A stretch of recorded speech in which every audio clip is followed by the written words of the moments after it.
Hello and welcome back to Hilbert Spaces, the video series where we talk about inner product spaces and operators on them. And we are still talking about so-called orthonormal bases, and in today's part 15 we will talk about the existence of such an ONB. More precisely, we will show that every separable inner product space has an ONB. However, before we write down this proof, I first want to thank all the nice people who support this channel on Steady, here on YouTube or via other means. And please don't forget, you can use the link in the description to download some additional material for the videos. So for example, I offer the PDF versions of the videos and quizzes and exercises. And then I would say, without further ado, let's immediately start talking about the orthogonal projection again. And there we have already learned, if we have a Hilbert space, so a complete inner product space, the existence of the orthogonal projection onto a closed subspace is guaranteed. So please remember that we need a Hilbert space and a closed subspace U. And then the result is that for each vector x in the Hilbert space, we have the orthogonal projection onto U. And this means that we have a unique decomposition where one part lies in U and the other one in the orthogonal complement of U. And now a nice result from Parseval's identity is that we can easily calculate this orthogonal projection if we have an ONB of U. And as usual, we denote these vectors by E alpha, and they form an ONS in X, but an ONB of U. Which simply means if we consider U as a Hilbert space, then Parseval's identity is satisfied in U. Hence, every vector U in U can be written as an infinite sum of the ONB. This formula is equivalent to Parseval's identity as we have discussed it in the last videos.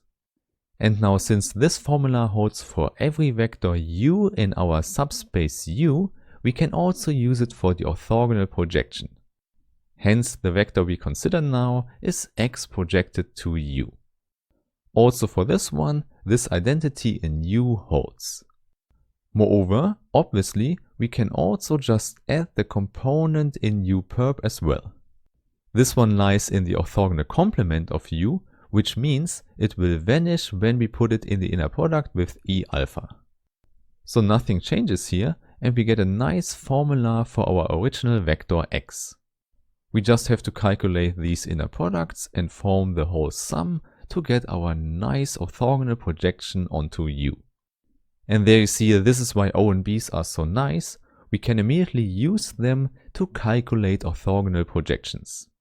And for this reason, you might already know that this combination here is known as a projection operator. More about these in the future, because first I want to guarantee that we can always find an ONB. And it turns out that most of the time we have a so-called separable space anyway. Therefore, I first show you the result about separable inner product spaces. For such nice spaces, we always find an ONB, and it's even countable. This simply means that the index set I here is a countable set. And the reason for that is simply because we have this separability here. And in fact, this term is not complicated at all. It even holds for metric spaces, where it says that we have a countable dense subset. And you know, for an inner product space, we have an induced norm, and with respect to this induced norm, we say that we have a dense subset. And now exactly this assumption we can use to form a countable ONB. So the only assumption we have here is that we have an inner product space X and a countable dense subset A. This means we can just write that the closure of A in X is equal to X. And here please recall, countable just means that the cardinality of A is not bigger than the cardinality of the natural numbers. Which also means that we can list the elements as x1, x2 and so on. And then we either get a finite set or a countable infinite set. And now I actually just want to look at a subset of A which is linearly independent. And indeed we can choose it maximal, which means we cannot extend it in A and still get a linearly independent set. And if we do that, then it should also be clear if we form the span of this set and take the closure, we still get the whole space X. And this makes everything much simpler because we just talk about a total set which is countable and linearly independent. And at this point you might already guess that we just have to do a Gram-Schmidt procedure to find our ONB. This just means that we can define step by step orthonormal vectors. Hence the first one, E1 here, should have length 1, which means we have to divide x1 by the norm of x1. And then we know that we can just form the orthogonal projection onto the direction given by E1. And now it makes sense to apply this to the next element in the list, which is x2. And obviously what we want here is a vector which is orthogonal to E1, so actually we want to have our normal component of this projection. So the formula tells us simply we have to take x2 and subtract the orthogonal projection. So this one is orthogonal to E1, and if we normalize it, we have our next orthonormal vector. Therefore also here, we just have to divide by the norm of this vector. So this is our E2, and now we can just continue inductively.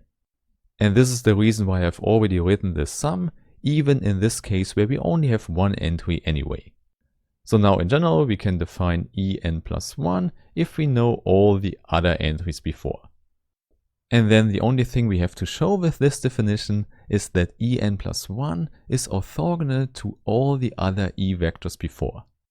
However, of course this one we already know by our orthogonal projection theorem.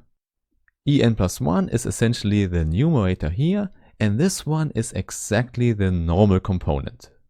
And the normal component lies in the orthogonal complement of the space that all the other E vectors span.